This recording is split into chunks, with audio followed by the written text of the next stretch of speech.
Father Philip കവിയിൽ ഈ ചങ്ങാത്തം ആദ്യം നീതി കിട്ടിയിട്ട് മതി ഇനി അതിന്മേൽ ആലോചന, എന്നിട്ട് മതി ചായ കുടി എന്ന ഇന്നലെ ക്ലിമിസ് ബാവ പറഞ്ഞിരുന്നു.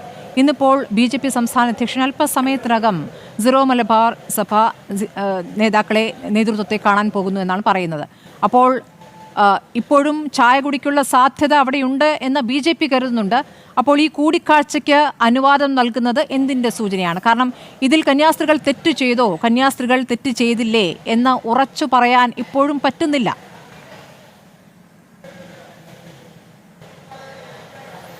കൂടിക്കാഴ്ചകൾക്കുള്ള സാധ്യതകൾ നിലനിൽക്കുന്നു എന്ന് പറയുന്നത് ശുഭോദർക്കമല്ലേ? നമ്മളുടെ വിഷയം അവരോട് സംസാരിക്കാൻ സാധിക്കാതെ വന്നാൽ പിന്നെ നമുക്ക് സംസാരിക്കാൻ പോലും ഒരു സാധ്യതയില്ലല്ലോ. അതുകൊണ്ട് നമ്മളെ എതിർക്കുന്നവരോട് നമ്മൾ മിണ്ടുകയെന്നല്ല പറയേണ്ടത്, അവരോട് അവരെ കൺഫ്രണ്ട് ചെയ്യുക തന്നെ ചെയ്യണം. അവരെ നമ്മളുടെ നിരപരാധിത്വം ബോധ്യപ്പെടുത്തുക, നമ്മളുടെ മേൽ വ്യാജമായി ചുമത്തിയിരിക്കുന്ന ആരോപണങ്ങളുടെ നിജസ്ഥിതി അവരെ ബോധ്യപ്പെടുത്താനുള്ള ഒരു ബാധ്യത കൂടി നമുക്കുണ്ട്. അതുകൊണ്ട് BJP നേതാക്കളെ നമ്മൾ കാണില്ല, അവരോട് മിണ്ടില്ലെന്നോ അല്ല അതുകൊണ്ട് ഉദ്ദേശിക്കുന്നത്. അവരോട് നമ്മൾ കൃത്യമായി മുഖത്ത് നോക്കി കാര്യങ്ങൾ പറയും. അത് ഈ രാജ്യത്തെ ഓരോ പൗരൻ്റെ അവകാശമാണ്. നമ്മൾ നീതി നിഷേധത്തിനെതിരെ, അതായത് പൗരൻ്റെ ഭരണഘടനാപരമായ അവകാശങ്ങൾ വളരെ വ്യക്തമായും നഗ്നമായി ലംഘിച്ചിരിക്കുന്ന ഈ സാഹചര്യത്തിൽ ഇവിടെ മതാധിപത്യമല്ല വേണ്ടത്, ജനാധിപത്യമാണ് വേണ്ടത്. ഈ ജനാധിപത്യ ഇന്ത്യയിൽ ഭരണഘടനയ്ക്കാണ് പ്രാധാന്യം. ഇന്ത്യൻ ഭരണഘടന ഓരോ മതവും വിശ്വസിക്കാനും അത് പ്രാവർത്തികമായി ജീവിക്കുവാനും അത് പ്രചരിപ്പിക്കുവാനുള്ള അവകാശം കൊടുക്കുന്നിടത്തോളം കാലം, ആർട്ടിക്കിൾ 25 ഞാൻ ഉദ്ദേശിക്കുന്നത്, ആ അനുവാദം ഉള്ളിടത്തോളം കാലം ഒരു മതത്തിനും മറ്റൊരു മതത്തിനും ഇല്ലായ്മ ചെയ്യാൻ ഇവിടെ സാധിക്കുകയില്ല. അതുമാത്രമല്ല, ഭൂരിപക്ഷത്തിൻ്റെ ആൾക്കൂട്ടത്തിൻ്റെ വിചാരണയല്ല ഇവിടെ വേണ്ടത്, നിയമവാഴ്ചയാണ് വേണ്ടത്. ഈ നിയമവാഴ്ചയ്ക്ക് എതിരായിട്ട് ആര് പ്രവർത്തിച്ചാലും അത് ഇന്ത്യൻ ഭരണഘടനയ്ക്കെതിരായുള്ള ഒരു പ്രവർത്തനമായിരിക്കും. ഇപ്പോൾ ഇവിടെ ഒഡീഷയിൽ സംഭവിച്ചിരിക്കുന്നത് ഭാരത ജനാധിപത്യത്തിൻ്റെ ഹൃദയത്തിനേറ്റിരിക്കുന്ന ഏറ്റവും വലിയ മുറിവാണ്.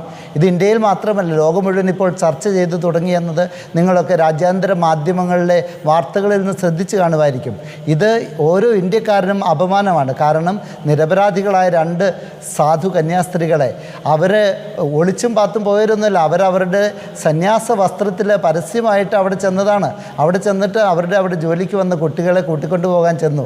ഇനി അതിലെന്തെങ്കിലും കള്ളത്തരം ഉണ്ടായിരുന്നെങ്കിൽ അവർ ഒളിച്ചും പാത്തുമൊക്കെ അല്ലേ പോകേണ്ടത്? അങ്ങനെയാണോ ചെയ്തത്? ഈ നാട്ടിൽ സ്വതന്ത്രമായിട്ട് സഞ്ചരിക്കാനുള്ള അവരുടെ സ്വാതന്ത്ര്യത്തെ ഹനിച്ചു.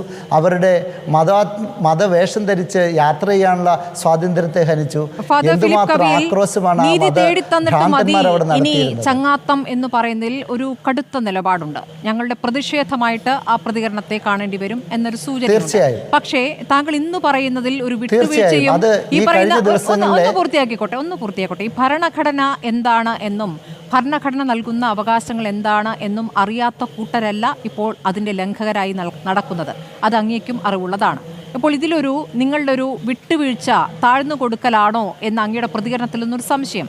കാരണം ഈ കന്യാസ്ത്രീകളെ പോയി കണ്ട ആനി രാജ പറയുകയാണ്, ചെരുപ്പിടാതെ തറയിൽ കിടത്തി ആണ് ഈ 60 വയസ്സ് കഴിഞ്ഞ കന്യാസ്ത്രീകളെ അവിടെ ട്രീറ്റ് ചെയ്യുന്നത് ജയിലിൽ.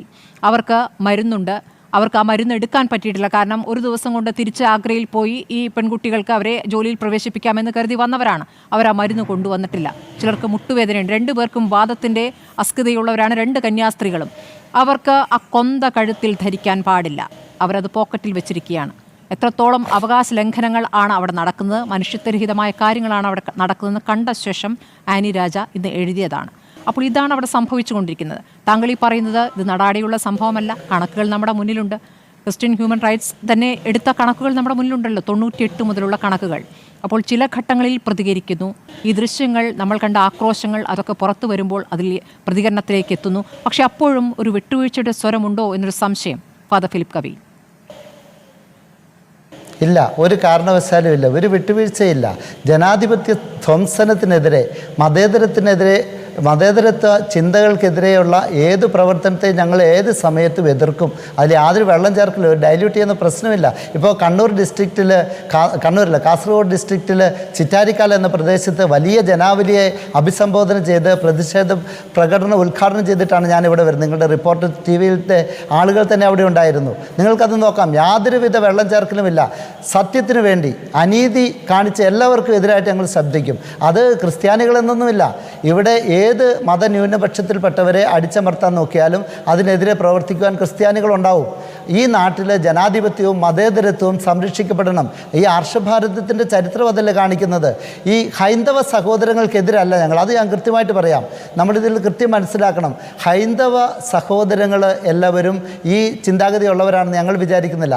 ഇത് ഹിന്ദുത്വ തീവ്രവാദികളായിട്ടുള്ള ബജറംഗ് ദൾ, VHP തുടങ്ങിയ ആളുകളാണ്. വിശ്വ ഹിന്ദു പരിഷത്തിൻ്റെ ചില വക്താക്കൾ കഴിഞ്ഞ ദിവസം തന്നെ ഇതേ ചാനൽ ചർച്ചയിൽ വെച്ച് യാതൊരു ബുദ്ധിക്കും നിരക്കാത്ത വിധത്തിൽ അവരുടെ മതവൈര്യം വെറി പ്രകടിപ്പിക്കുന്നത് നിങ്ങൾ തന്നെ കേട്ടതല്ലേ.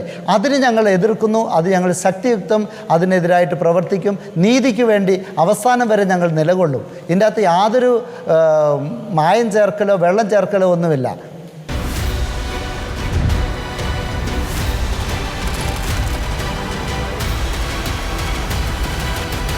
ഡിബേറ്റ് വിത്ത് സ്മൃതി പരുത്തിക്കാട്.